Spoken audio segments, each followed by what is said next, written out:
Bismillahirrahmanirrahim. Dear student, Assalamu alaikum. I am Sumaira Yunus and I will teach you history. Today we will discuss about lecture number 7, chapter number 1, consolidation of British rule. में आज हम पढ़ेंगे Indian act council act, Indian councils act of 1861 and Indian council act of 1892. है before going to the act, in actual में in act में जाने से पहले हमें ये पता होना चाहिए कि बेसिकली एक्ट होता क्या है. आपको पता है कि हम जो इससे पहले जो 18 मैंने एक एक्ट आपको पढ़ाया था लास्ट लेक्चर में, लेक्चर नंबर 2 था, उसमें मैंने आपको पढ़ाया था एक्ट 1858 एक्ट जो है, एक्ट जो मैंने ब्रिटिशर ने बनाया था उसके बारे में पढ़ाया था. अब लेकिन इसके साथ उसका था एक्ट ऑफ 1858, ठीक है, ब्रिटिशर एक्ट ऑफ 1858. उसमें इंडियन का वर्ड नहीं यूज़ किया गया था. बनाया तो वो एक्ट इंडियंस के लिए था लेकिन उसमें कोई इंडियन पर्सन नहीं था, तो इसलिए जैसे उसका एक्ट ऑफ 1858 बोला गया. बट ये जो है वो Indian act of council act of 1861 के इसमें इंडियन शामिल थे, तो that's why it's called Indian council act of 1861. है हम लोग यहाँ पे जाने से पहले तो थोड़ा सा कुछ चीज़ें हैं जिसके बारे में आपको बताना चाहूँगी. वो चीज़ें आपको पता होंगी तभी आपको जो चीज़ें मैं डिस्कस करूँगी आगे वो चीज़ें समझ आएंगी. पहली बात तो ये है कि आपको ये पता होना चाहिए बेटा कि एक्ट क्या आता है. वो एक्ट क्या होता है? एक्ट होता है आइन, उर्दू में इसे बोलते हैं आइन. आप लोगों ने सुना ही होगा. पहले मैं अपने आपको आपके मुल्क के हवाले से बताऊं. आपने सुना ही होगा कि जैसे आपके मुल्क है तो उसमें डिफरेंट आइन जो हैं वो अभी तक 3 आइन जो हैं वो पास हुए हैं. 50 आइन ऑफ 1956, उसके बाद 1962 और उसके बाद 1973. और अभी जो आपके मुल्क में आइन चल रहा है जिसके मुताबिक आपके लाज फॉर्मेशन हुई है और जिन लाज के तहत आपका मुल्क चल रहा है वो एक्ट ऑफ 1973 के मुताबिक चल रहा है, जिसमें अमेंडमेंट्स हुई हैं. ऑलमोस्ट 22-23 अमेंडमेंट्स हो चुकी हैं. मतलब अमेंडमेंट्स का मतलब है कि कुछ लॉज को आप for the time being with the situation of time, मतलब सिचुएशन को देखते हुए उन कवानीन को आप चेंज कर देते हो. तो तकरीबन 21 to 22 ऑलमोस्ट जो चेंजिंग्स हैं जो हमारे आइन में 22-23 चेंजिंग्स जो है वो हो चुकी हैं, ठीक है, जिसमें कुछ लॉज को हमने चेंज किया हुआ है. तो ये तमाम चीज़ें जो हैं वो होती हैं. अब मैं आपको बताने लगी हूँ एक्ट होता क्या है. बेसिकली मैं थोड़ा सा ये आपके जो बुक है इसके अंदर जो आपको दिए गए हैं वो एक्चुअली उन्होंने 3-3, 4-4 पॉइंट्स उठा के दे दिए हैं. बैकग्राउंड नहीं दिया और उसके अलावा कुछ बेसिक्स नहीं बताई, इसलिए आप लोगों को थोड़ा एक्ट पढ़ने में थोड़ा सा होगा. इसलिए मैं चाहती हूँ कि आपको वो प्रॉब्लम ना हो और मैं इसी टाइम आपको ये समझा दूँ कि ये चीज़ें क्या हैं. पहली बात तो ये है कि एक्ट क्या होता है कि नंबर ऑफ लॉज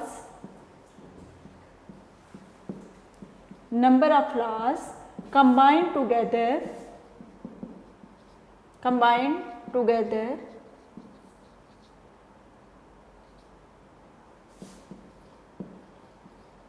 तो मैं एक एक्ट. जब नंबर ऑफ लॉज को हम इकट्ठा कर लेते हैं एक फ्रेमवर्क में तो वो आपका क्या बन जाता है? एक्ट बन जाता है. अब मैं एग्जांपल दूंगी कि कैसे. अब मैं आपको बताऊंगी कि कैसे एक्ट होता है. मैं छोटी सी एग्जांपल. बेटा कोई भी इंस्टीट्यूट होता है, कोई भी इदारा होता है, कोई भी जगह होती है, वो उसमें जब एक पूरा स्ट्रक्चर चलता है, एक पूरी टीम काम करती है, तो उस टीम के लिए जो है कुछ फार्मूलाज बना दिए जाते हैं, कुछ लॉज बना दिए जाते हैं, कुछ टर्म एंड कंडीशन बना दी जाती हैं जिसके मुताबिक उसे चलना होता है. फॉर एग्जांपल मैं यूनिक ग्रुप ऑफ इंस्टीट्यूट को ले लूँ तो यूनिक ग्रुप ऑफ इंस्टीट्यूट में क्या है कि यूनिक ग्रुप ऑफ इंस्टीट्यूट ने कुछ हम टीचर्स के लिए पॉलिसीज़ बनाई हुई हैं, कुछ हम आप स्टूडेंट्स के लिए पॉलिसीज़ बनाई हुई हैं. अब मुझे जो काम करना होगा, मुझे उन पॉलिसीज़ के मुताबिक काम करना होगा. अगर मैं उनमें से किसी पॉलिसी को इग्नोर करती हूँ तो मेरे खिलाफ जो है एक्शन लिया जा सकता है. अब जैसे बीइंग अ स्टूडेंट आपके लिए भी कुछ पॉलिसीज़ बना दी गई हैं इदारे की तरफ से और आपका फ़र्ज़ है कि आप उन पॉलिसीज़ को जो है वो उस पर इम्प्लीमेंट, मतलब उसका जो है उस पर अमल करें। अगर आप उस पर अमल नहीं करेंगे, जो इंस्टीट्यूट ने आपके लिए पॉलिसीज़ बनाई हैं, तो डेफिनेटली आपके खिलाफ भी जो है वो उस एक्शन लिया जाएगा। इसी तरह से एक जो मुल्क होता है वो ऐसे तो नहीं चल जाता, मतलब एक मुल्क बना दिया, एक सिस्टम ऑफ गवर्नमेंट बन गया, सिस्टम ऑफ गवर्नमेंट ऐसे तो नहीं चलेगी। वो कुछ मैनिफेस्टो बनाएगी, कुछ लॉज बनाएगी, कुछ कवानीन बनाएगी, और फिर सिटीज से जो कुछ राइट्स एंड ड्यूटीज़ पे एक जो पूरा का पूरा एक स्ट्रक्चर बनाएगी, एक चीज़ें बनाएगी जिसके मुताबिक वहाँ के सिटीज़न को चलना पड़ता है। अगर कोई नहीं चलेगा तो फिर क्या होगा कि उसके खिलाफ एक्शन लिया जाएगा। अब वो जो लॉज बनाए जाते हैं, उन लॉज का एक पूरे के पूरे फ्रेमवर्क को आप क्या कहते हो, एक्ट कहते हो। अब मैंने लास्ट टाइम जो एक्ट आपको पढ़ाया था 1858 का एक्ट, उस 1858 के एक्ट में मैंने कुछ चीज़ें आपको बताई थी। उसमें आपने देखा था कि पूरा का पूरी स्ट्रक्चर बॉडी जो थी वो ब्रिटिशर ही थे। अगर से ऊपर से रॉयल फैमिली लो तो ब्रिटिशर, जो बादशाह मलका जो थी, क्वीन जो थी वो ब्रिटिशर, उसके बाद जो है सेक्रेटरी ऑफ स्टेट ब्रिटिशर, उसके बाद वेस्टराय ऑफ इंडिया ब्रिटिशर, उसके बाद governors of different province britisher. बाकी पूरी की पूरी जो टीम थी, वो तमाम टीम जो थी वो ब्रिटिशर थे। वहाँ पे इंडियन एक पर्सन भी नहीं था। वो ठीक है, उससे पहले भी जो आइन बनाए गए, जिसमें 1833 का आइन शामिल है, 1773 का आइन है, उसमें कम्प्लीटली इंडियंस को जो है इग्नोर किया गया और किसी इंडियन को शामिल नहीं किया गया। जबकि पॉलिसीज़ किसके लिए बनाई जा रही हैं, इंडियंस के लिए।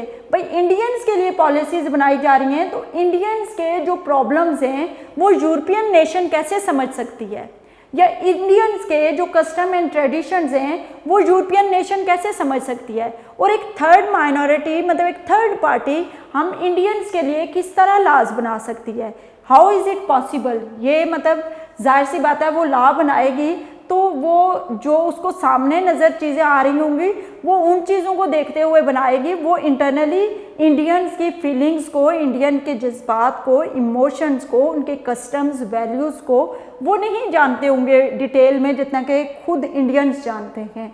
तो इसलिए कॉन्स्टिट्यूशंस के अंदर इंडियंस का शामिल होना बहुत ज़्यादा ज़रूरी है। जैसे मैं आपको सर सैयद अहमद खान के बारे में पढ़ा रही थी, तो सर सैयद अहमद खान के बारे में जब मैं आपको पढ़ा रही थी, काजीज़ ऑफ इंडियन रिवोल्ट, असबाब बगावत हिंद, जो रसाला उन्होंने लिखा था, तो उसमें उन्होंने ये बात क्लियर की थी कि जो बेसिकली इंडियंस ने रिवोल्ट किया था वो इसी वजह से किया था कि जो भी गवर्नर जनरल की काउंसिल है उसमें इंडियंस को शामिल नहीं किया जाता। कोई भी इंडियंस के लिए लॉज बनाए जाते हैं तो इंडियंस को शामिल नहीं किया जाता। तो आपके लिए ज़रूरी है, ब्रिटिशर हुकूमत के लिए ज़रूरी है कि वो इंडियंस के लिए जब लॉज बना रहे हैं तो उसमें इंडियंस को शामिल करना, कुछ इंडियंस लीडर को शामिल करना बहुत ज़्यादा ज़रूरी है। तो आज जो हम act Indian council act of 1861 पढ़ने जा रहे हैं, इसमें ये इस हवाले से बहुत इम्पोर्टेंस रखता है कि इन britisher after the arrival of britisher and after the government of British in India, India में ब्रिटिशर की गवर्नमेंट के बाद ये पहला ऐसा एक्ट था जिसमें इंडियंस को क्या किया गया, शामिल किया गया था। Indian people were included in governor general council. Indian people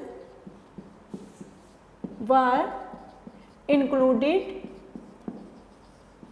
in governor general council.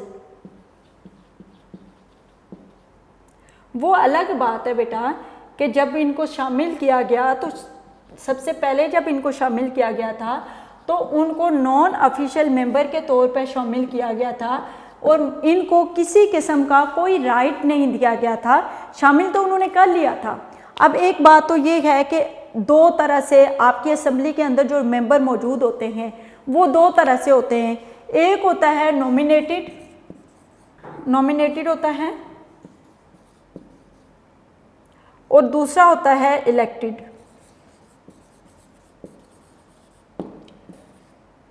Nominated जो होता है वो सिलेक्ट किया जाता है, ठीक है, वो सिलेक्टिव बेस पे होता है, और जो इलेक्टेड होता है वो इलेक्शन की बेस पे होता है।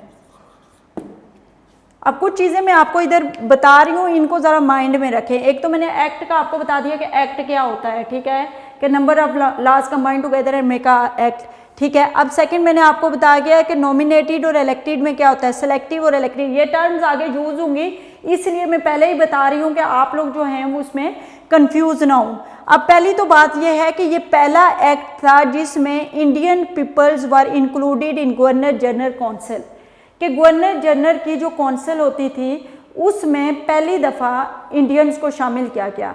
अब इंडियन को कहाँ पे शामिल किया गया, इंडियन को शामिल तो कर दिया गया था, लेकिन इंडियंस को इलेक्ट करके नहीं किया गया था, उनको नॉमिनेट किया गया था। और उनको नॉमिनेट क्यों किया, जो कि ऐसे लोगों को नॉमिनेट किया गया जो कि एक पॉपिट की तरह थे, मतलब उनको किसी किस्म का कोई राइट्स नहीं दिए गए, ना तो वो असेंबली के अंदर क्वेश्चन कर सकते थे, ना तो वो बजट के ऊपर डिस्कशन कर सकते थे, बस बराए नाम उन्होंने जाके वहाँ पे बैठना था और रिप्रेजेंटेशन देनी थी कि भाई इंडियंस भी कौंसिल के अंदर मौजूद हैं।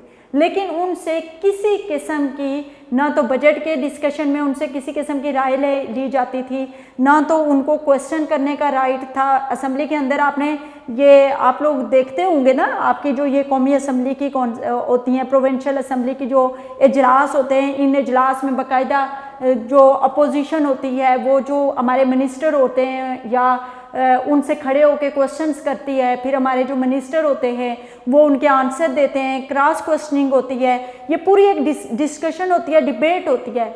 लेकिन जो ब्रिटिश असेंबली थी, जो मतलब उस time Indian council governor general की असेंबली थी, गवर्नर जनरल की असेंबली के इजलास में कुछ लोग ऑफिशियल थे, जो ऑफिशियल लोग थे, ऑफिशियल और नॉन ऑफिशियल लोग थे। अब ऑफिशियल कौन थे और नॉन ऑफिशियल कौन थे, और कुछ नॉन ऑफिशियल थे। अब मैं आपको इधर बताऊं कि ऑफिशियल कौन थे। ऑफिशियल जो थे वो ब्रिटिशर के अपने लोग थे, ठीक है, ब्रिटिशर थे, और जो नॉन ऑफिशियल थे वो इंडियंस थे। अब जो ऑफिशियल थे वो ब्रिटिश के वहाँ पे सिलेक्ट हुए वो उनके अपने बंदे थे, ठीक है, और जो ऑफिशियल की तादाद थी वो नॉन ऑफिशियल से जो थी वो ज़्यादा थी। और अगर नॉन ऑफिशियल से, वैसे तो इस एक्ट के तहत नॉन ऑफिशियल को तो किसी किस्म का कोई राइट ही नहीं दिया गया था, उनसे तो किसी किस्म की राय नहीं ली गई थी, लेकिन उससे जो ऑफिशियल हैं जो वही डिसीजन करते थे, वही होता था। अब मैं आपको इधर से जो आपकी बुक के अंदर, ये तो मैं कुछ बैकग्राउंड आपको बता रही थी, कुछ चीज़ें ये आपकी बुक के अंदर नहीं लिखी हुई, लेकिन ये चीज़ें आपके लिए समझना बहुत ज़रूरी था। अगर आप ये नहीं समझेंगे तो आपको एक्ट की समझ नहीं आएगी कि बेसिकली एक्ट क्या है। तो 1861 under this act the Indian people were included in governor general council, के जो गवर्नर जनरल की काउंसिल थी उसमें पहली दफ़ा इंडियन लोगों को शामिल कर दिया for the first time in the history of India, and the process of transfer of power to grass root level started. खैर उसके बाद डिसेंट्रलाइजेशन। अब डिसेंट्रलाइजेशन क्या होता है ये ज़रा मैं आपको बता दूँ।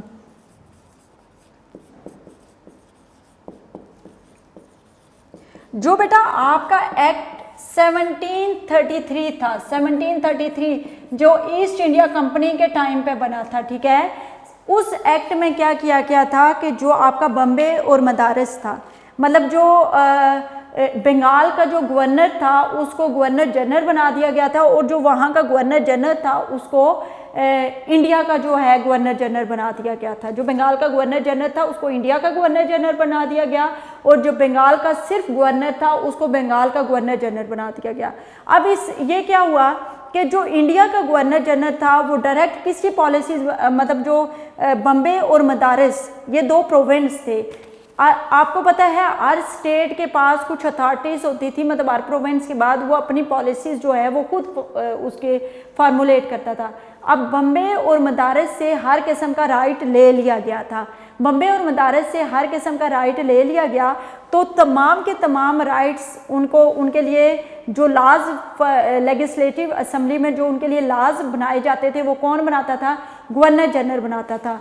तो उस पे बम्बे और जो मदारिस के लोग थे वहाँ, वो लोग इस चीज़ को पसंद नहीं करते थे, उन्होंने इस चीज़ पे बहुत ज़्यादा एतराज़ किया। तो एक तो पहला स्टेप ये हुआ कि बराए नाम ही सही, लेकिन इंडियन पीपल जो हैं वो गवर्नर जनरल काउंसिल में, जो इंडियन लेजिस्लेचर काउंसिल है, उसमें कम से कम इंडियंस को शामिल कर दिया गया था, चाहे नाम से ही किया था, अभी कोई उनको राइट्स नहीं दिए गए थे, लेकिन उनको शामिल कर दिया गया था। ये एक गुड स्टेप था।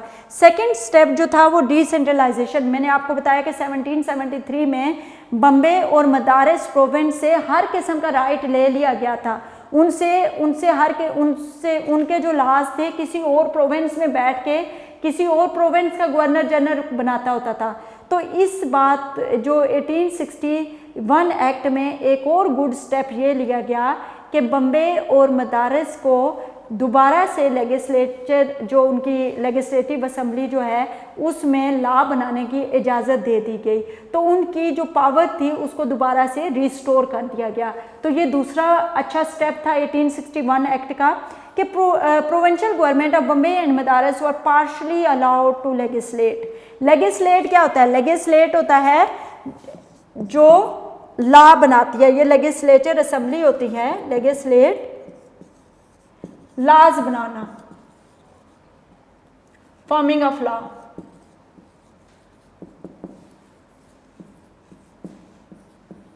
ठीक है, लेजिस्लेट होता है कि जो आपके लॉ बनाती है असेंबली, उसको कहते हैं। तो provincial government of Bombay and Madras were partially allowed to legislate.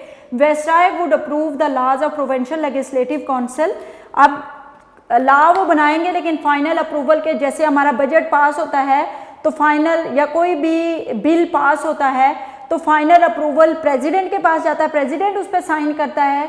इसी तरह से बम्बे और मदारिस में लॉज तो उनको लॉ बनाने की इजाज़त दी गई, लेकिन उनकी लॉ जब बनेगा तो फाइनल अप्रूवल का साइन जो है वायसराय ऑफ इंडिया करेगा। ठीक है, उसके बाद religious practice of any community और foreign affair were to be presented for period approval of president of the provincial legislative council. आगे है the governor general was given power to nominate at least 6 और maximum 12, कम से कम 6 और maximum 12 members जो हैं वो council के अंदर जो है वो शामिल कर दिए जाएंगे, और उनमें से हाफ मेंबर जो होंगे वो नॉन ऑफिशियल मेंबर होंगे।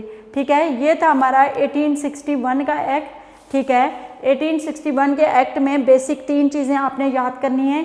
एक चीज़ बेटा आपने ये याद करनी है कि ये इस एक्ट की इम्पोर्टेंस ये है कि सबसे पहले जो इससे पहले जो इतने भी ब्रिटिशर के आने के बाद जो एक्ट बनाए गए थे उनमें इंडियंस को शामिल नहीं किया गया था। तो ये पहला एक्ट था ब्रिटिशर इरा का जिसमें इंडियंस को शामिल कर दिया गया था, जो भी लेजिस्लेटिव काउंसिल है उसके अंदर, जो इंडियंस के लिए लॉ फॉर्मेशन करती थी उस काउंसिल के अंदर जो है उसको शामिल कर दिया गया। सेकंड जो इसमें ये है कि बम्बे और मदारिस हमारे 2 प्रोविंस सब कॉन्टिनेंट के थे जिनसे हर किस्म का राइट ले लिया गया था, और उन प्रोविंसेस की जो लॉज बनाए जाते थे किसी और प्रोविंस का गवर्नर जनरल या इंडिया का गवर्नर जनरल बनाता था, जो वहाँ के लोगों के जो मसले मसाइल थे उनको नहीं समझते थे। तो 1861 के एक्ट के तहत इन दोनों प्रोविंसेस की पावर को दोबारा से रिस्टोर किया गया, इनको पावर दी गई और इनको लॉज बनाने की इजाज़त, अपने प्रोविंस के लिए लॉ बनाने की इजाज़त दी गई। और तीसरी जो इसमें इम्पॉर्टेंट बात ये है कि इंडियंस के जो है मेंबर्स जो हैं उनकी तादाद को इसमें 1861 से पहले जो है जो हमारे कौंसिल के मेंबर थे वो लेस थे, मतलब 4 और थे, अब जो है उनको इंक्रीज़ करके 6 to, पहले 4 थे, 4 to 1 5 करके, फिर जो दूसरे कौंसिल प्रोविंशियल कौंसिल थे उसके 6 to 12 जो है इनकी वो बनाती मेंबर जो है वो इनको इंक्रीज़ कर दिए गए। अब जो हम बात करेंगे इंडियन कौंसिल एक्ट 1892, उसकी बात करेंगे हम लोग। 1892 के एक्ट के बैकग्राउंड में मैं आप लोगों को ये बताना चाहूँगी कि जो 1892 का एक्ट है उस वक्त तक काफ़ी रेवोल्यूशंस जो हैं वो आ चुकी थी। इंडियंस को भी काफ़ी चीज़ों की जो है समझ आना शुरू हो गई थी। उससे पहले सबसे जो बड़ी बात हुई थी वो ये कि एक जो पार्टी बन गई थी इंडियन नेशनल कांग्रेस, ठीक है, इंडियन नेशनल कांग्रेस जो है इसकी जगह में इंडियन नेशनल कांग्रेस बन गई थी, ठीक है। और कब बनी थी इंडियन नेशनल कांग्रेस? 1885 में बनी थी। अब इंडियन नेशनल कांग्रेस से पहले, उससे पहले मुसलमानों को तो सर सैयद अहमद खान ने सबसे पहले जो है एजुकेशन हासिल करने पे उन्हें कहा कि आप ज़्यादा से ज़्यादा अपना फोकस जो है वो पहले एजुकेशन पे करें, जब आप एजुकेशन हासिल कर लेंगे तो देन पॉलिटिक्स में आप लोग शामिल हो। तो खैर इंडियन जो थे वो तब तक ये जो 1861 के बाद वो काफ़ी चीज़ें उनको जो है समझ आ गई। जब असेंबली में कुछ बंदे जो इंडियंस बिठाए हुए थे उनका जो रोल होता था 1861 में वो यही होता था कि वायसराय ने यस किया तो उन्होंने यस किया, वायसराय ऑफ इंडिया ने नो किया तो उन्होंने नो किया। उन्होंने अपनी इंडियंस की किसी किस्म की कोई डिमांड सामने नहीं रखनी, उन्होंने इंडियंस के राइट्स के बारे में किसी किस्म की कोई बात नहीं करनी। वो मतलब ब्रिटिश और गवर्नमेंट के जो है जी हजूरी करने में ही लगे हुए थे, ठीक है। तो लेकिन जब वहाँ के जो इंडियंस लोग हैं, जैसे जैसे टाइम गुजरता गया, पहले तो एकदम एक इतना बड़ा रेवोल्यूशन आ गया था कि 1857 की जंग हुई थी और 1861 में तो उनको अभी कुछ चीज़ें समझ ही नहीं थी। उन्हें तो इंडियंस को अभी ये समझ ही नहीं आई थी कि हमारे साथ हुआ क्या है। ये एकदम हमारे पे एक थर्ड माइनॉरिटी कुछ 1000 ऑफ पीपल आए और उन्होंने हमारे ऊपर हुकूमत करना शुरू कर दी। तो वो तो अभी उस टाइम में कुछ चीज़ें उनके अंडरस्टैंड में, लेकिन जैसे जैसे टाइम गुजरता गया, डिके टू डिके, उनको चीज़ें समझना आना शुरू में आ गई। स्पेशली जो इंडियन नेशनल कांग्रेस में कुछ हिंदू लीडर थे, कुछ उसमें मुस्लिम भी शामिल थे, उनमें कुछ हमारे ऐसे लीडर थे जिनको बहुत अच्छी तरह से पॉलिटिक्स समझ आ गई ब्रिटिशर की, और उन्होंने फिर जो है ब्रिटिशर पे जो है उनको फोर्स करना शुरू कर दिया, कि हमें जो है वो ना सिर्फ हमारे नंबर बढ़ाए जाएं कौंसल के अंदर, जो कि लेजिस्लेटिव कौंसल है उसके अंदर ना सिर्फ ब्रिटिश इंडियंस के नंबर बढ़ाए जाएं, बल्कि यहाँ पे हमें क्वेश्चन करने का भी राइट्स दिया जाए, हमें बजट को भी डिस्कस करने के राइट्स दिए जाएं, और हमारे चूँकि ये हम लोगों के लिए, हम इंडियंस के लिए लाज बनाए जा रहे हैं, तो ज़्यादा से ज़्यादा जो शमूलियत होनी चाहिए वो इंडियंस लोगों की होनी चाहिए, ना कि ब्रिटिशर की होनी चाहिए। अब इसमें कुछ ऐसा हुआ था कि ब्रिटिशर ने इनकी ये तमाम चीज़ें तो नहीं, डिमांड्स तो, और दूसरी जो इंडियन नेशनल कांग्रेस की जो सबसे बड़ी डिमांड थी वो ये डिमांड थी कि इलेक्शन होने चाहिए, कि इलेक्शन के तहत इलेक्ट करके मेंबर्स जो हैं वो सिलेक्ट करने चाहिए। खैर उन्होंने डायरेक्ट एक्शन को तो ब्रिटिशर ने एक्सेप्ट नहीं किया, लेकिन इनडायरेक्ट इलेक्शन को जो है उन्होंने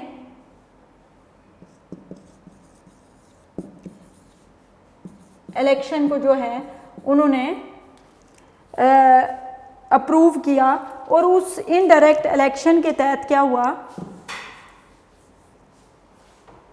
एक तो उन्होंने कहा कि in 1892 the government introduce another act known as Indian council act of 1892 the silent features are as well. According to 1892 act, member of municipal committee and representative of business communities were nominated in the central and provincial council. These nominated member would take part in legislative process. अच्छा, पहली बात यह है कि मैंने आपको बताया था कि इंडियन नेशनल कांग्रेस ने ब्रिटिशर से ये कहा था कि हम लोगों को डायरेक्ट जो है वो यहाँ पे शामिल कर दिया जाए, यहाँ की जो लेजिस्लेटिव काउंसिल में डायरेक्ट इलेक्शन के तहत शामिल किया जाए, इलेक्शन करवाए जाएँ, और ज़्यादा से ज़्यादा इंडियंस को जो है वो लेजिस्लेटिव और प्रोविंशियल काउंसिल में जो है वो शामिल किया जाए। अब मैं आपको दो चीज़ें बताना चाहूँगी, ये ज़रा समझें। एक आपकी है सेंट्रल लेजिस्लेटिव काउंसिल,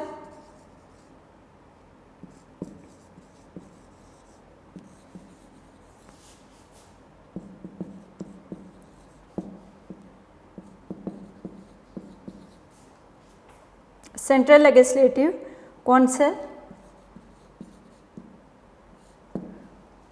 और दूसरी है आपकी प्रोविंशियल लेजिस्लेटिव काउंसिल। ये अब मैं दो चीज़ें आपको बताना चाहूँगी, ये क्या चीज़ें हैं। आपको बेसिकली इनकी टर्म्स का पता होना बहुत ज़्यादा ज़रूरी है। Legislative council.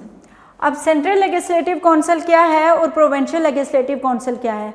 Provincial legislative council है कि हर प्रोविंस, जैसे फॉर एग्जांपल बेटा आपके मुल्क के अंदर, मैं आपके मुल्क के एग्जांपल दूंगी कि आपके मुल्क के अंदर कुछ लॉज फॉर्मेशन होती है आपकी पार्लियामेंट के अंदर और कुछ होते हैं आपकी प्रोविंशियल गवर्नमेंट करती है। प्रोविंस आपके कितने हैं?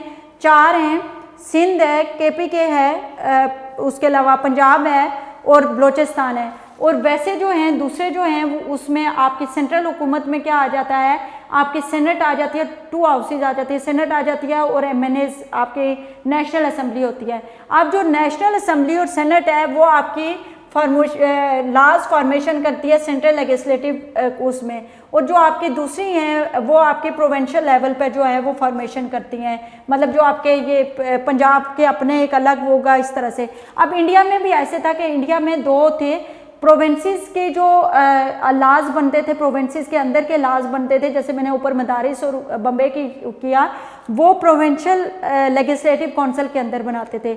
जो पूरे के पूरे इंडिया के लिए लॉज बनाए जाते थे वो सेंट्रल लेजिस्लेटिव काउंसिल में बनाए जाते थे। तो दोनों के मेंबर जो हैं वो, दूसरी बात है कि number of non official member was increase in the council. अब इंडियन नेशनल कांग्रेस का जो एक उनसे ये बार बार ये डिमांड थी कि इंडियंस को ज़्यादा से ज़्यादा शामिल किया जाए, तो उन्होंने नॉन ऑफिशियल मेंबर की तादाद तो इंक्रीज़ कर दी, लेकिन उधर से उन्होंने अपने जो लोग थे ऑफिशियल मेंबर की तादाद भी इंक्रीज़ कर दी। तो अभी भी इंडियन एक्ट 1892 में इंडियन जो थे वो वो नॉन ऑफिशियल की मर्जी के खिलाफ भी जो लॉ पास करवाना चाहते थे तो ब्रिटिशर पास करवा लेते थे, क्योंकि ऑफिशियल मेंबर की तादाद उनके पास ज़्यादा थी नॉन ऑफिशियल से। उसके अलावा number of non official member are increase in the council, the number were increase to 16 in central council. For small and big province council the number were increase to 15 and 20 respectively. District board, municipal committee, farmer and chamber of commerce were supported to elect the member of this council. अच्छा, जो उन्होंने member select किए थे, nominate किए थे, वो आम किसी बंदे को, इंडियन को नहीं, उसके लिए प्रॉपर्टी आना बहुत ज़रूरी होता है, उसका असर व रसूख आना बहुत ज़रूरी होता है, उसका पावरफुल आना बहुत ज़रूरी होता है, या तो वो किसी स्टेट में किसी न किसी पोस्ट पे हो तभी वो हो सकता है। ठीक है, तो ये था हमारा इंडियन 1892 का एक्ट। एक तो इसमें ये मैंने बताया कि उस टाइम तक इंडियन नेशनल कांग्रेस जो है उसकी फॉर्मेशन हो चुकी थी, वो उनको इलेक्शन पे जो है वो फोर्स कर रही थी। सेकंड जो है सेंट्रल लेजिस्लेटिव और प्रोविंशियल काउंसिल में इंडियंस की तादाद को जो है इसमें बढ़ा दिया गया था। और अब जो बेसिक जो मेन बात मैं इधर छोड़ दी है, सॉरी, उसमें ये है कि अब इंडियन को ये राइट दे दिया गया था कि वो क्रॉस क्वेश्चनिंग तो नहीं कर सकते, लेकिन किसी भी टॉपिक जो वहाँ पे असेंबली के अंदर बजट डिस्कशन हो रही होती थी या रेवेन्यू के बारे में डिस्कशन या किसी भी चीज़ के बारे में डिस्कशन हो रही होती थी, तो अब इंडियंस को कम से कम इतनी अथॉरिटी दी गई थी कि वो उसमें डिस्कशन कर सकते थे, लेकिन उस पर सवाल नहीं उठा सकते थे, मतलब क्रॉस क्वेश्चनिंग नहीं कर सकते थे, उस पर डिबेट नहीं कर सकते, अगले से पूछ नहीं सकते थे, बस एक दफ़ा जो है उस टॉपिक के ऊपर क्वेश्चन करने की या डिस्कशन करने की उनको इजाज़त थी। तो बेटा ये था हमारा कि 1892, और उसमें ये कंपैरिजन ये है 61 में कि मेंबर उसमें कम थे, इसमें मेंबर इंक्रीज़ कर दिए गए। सेकंड ये है कि उसमें मेंबर्स को किसी किस्म का राइट नहीं दिया गया था, इसमें मेंबर को जो है वो थोड़ा सा राइट दे दिया गया। तीसरा ये है कि उसमें 1861 के एक्ट में क्या था कि जो लोग थे, मतलब उनको राइट नहीं दिया, तो वहाँ पे इलेक्शन का किसी किस्म की कोई टर्म नहीं यूज़ हुई थी, यहाँ पे इनडायरेक्ट इलेक्शन जो है उसके हवाले से बात हुई है। तो बेटा ये हमारे 2 एक्ट थे जिसके बारे में हमने डिस्कस किया। और आप लोगों को अगर इससे रिलेटेड किसी कोई चीज़ समझ, ये थोड़े कॉम्प्लिकेटेड हैं, डेफिनेटली आपको थोड़ा सा समझने में मुश्किल होगी, लेकिन अगर आपको किसी भी इस हवाले से कोई भी क्वेश्चन हो, थ्रू कमेंट आप मुझसे उसका आंसर ले सकते हैं। कॉल के ज़रिए जो मेरे इस टाइम नंबर चल रहा होगा, इस पे आप कॉल करके भी मुझसे आंसर पूछ सकते हैं, मुझसे आप लोग कमेंट के थ्रू भी आंसर पूछ सकते हैं। और इसके हवाले से मैं डायरी देना चाहूँगी, तो डायरी मेरी होगी इस टॉपिक से रिलेटेड। हाँ, question number 2, long question number 2, chapter number 1, long question number 2, learn. Okay, इसको लिख के याद करना है। बेटा ये था हमारा आज का लेक्चर। नेक्स्ट लेक्चर तक के लिए इजाज़त दें। Stay safe, stay home. अल्लाह हाफिज़।